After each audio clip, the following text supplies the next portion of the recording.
भारताची ही भूमी आपली जीवनरेखा आहे. हीच माती आपल्या अन्नदात्याचा आधार आहे आणि हाच आपल्या भविष्याचा सर्वात मोठा ठेवा आहे. परंतु आज अधिक उत्पादनाच्या इच्छेपोटी अनेक शेतकरी युरिया आणि DAPचा अतिवापर करत आहेत. पण आपण कधी विचार केला आहे का याचा आपल्या मातीच्या आरोग्यावर किती गंभीर परिणाम होत आहे? मातीची सुपीकता कमी होत आहे, सूक्ष्म अन्नद्रव्ये नष्ट होत आहेत आणि उत्पादन खर्च दिवसेंदिवस वाढत चालला आहे. या समस्येवर उपाय एकच: संतुलित खत व्यवस्थापनाचा अवलंब.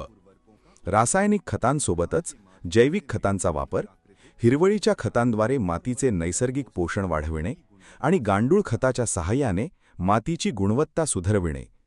देशाचे पंतप्रधान श्री नरेंद्र मोदी यांनीही शेतकरी बांधवांना आवाहन केले आहे. भाई बहन, ये धरती माता को बचाना, यूरिया की कितने ही ठेले डाल दे, यूरिया खिला खिला करके हमें धरती माता को मारने का कोई हक नहीं है. माती आणि आपल्या भविष्याला दोघांनाही हानी पोहोचवतो.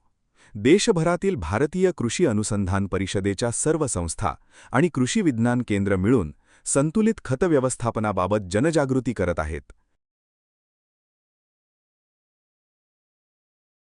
माती परीक्षण, जैविक पर्याय आणि शास्त्रीय सल्ला हेच आज टिकाऊ शेतीचे भक्कम आधार बनत आहेत. कृषी विज्ञान केंद्रातील शास्त्रज्ञांनी मार्गदर्शन केले की युरियावरील अवलंबित्व कसे कमी करायचे आणि त्याचे पर्याय काय असू शकतात. त्यांनी सांगितले की हिरवळीच्या खतांसाठी दहींचा, ताग व मूग यांचा वापर करू शकतो. कृषी विज्ञान केंद्राच्या शास्त्रज्ञांमार्फत संतुलित खतांचा वापर करण्याबाबत जनजागृती अभियान राबविण्यात येत आहे.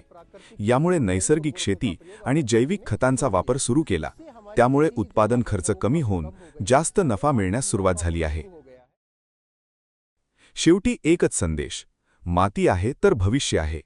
संतुलित खतांचा वापर करा आणि आपल्या धरतीला येणाऱ्या पिढ्यांसाठी सुरक्षित ठेवा.